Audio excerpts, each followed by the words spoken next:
سوسن حسين محمد الحبيشي. سوسن حسين محمد الحبيشي.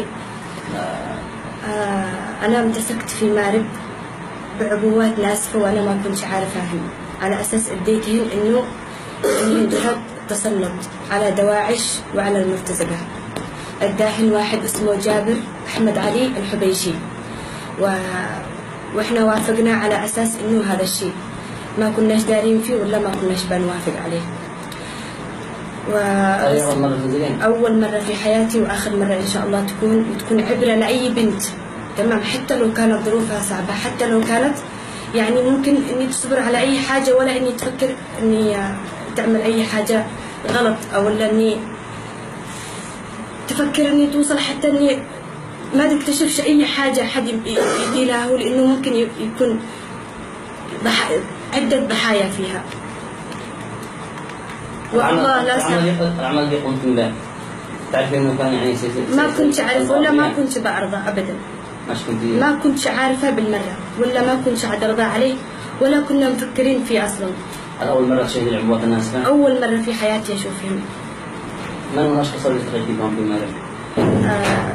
محمد سلمان هذا اللي على اساس انه نمكنه الحاجه يركب فيها الكاميرات ويصلح فيها الحاجات. وهو من الاشخاص الاخرين؟ لا.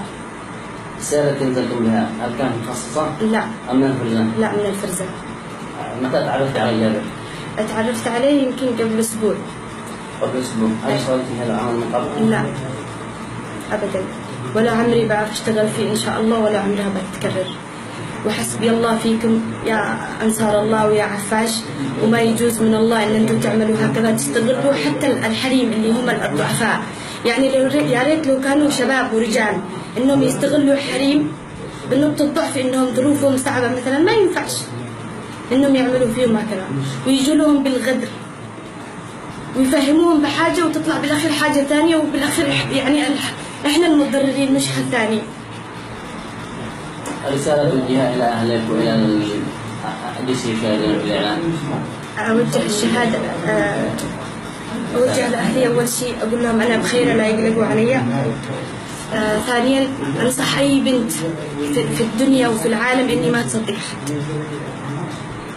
ولا تقوم بالأعمال هذه مرة، يعني ولا تفكر فيها أبدا إن شاء الله.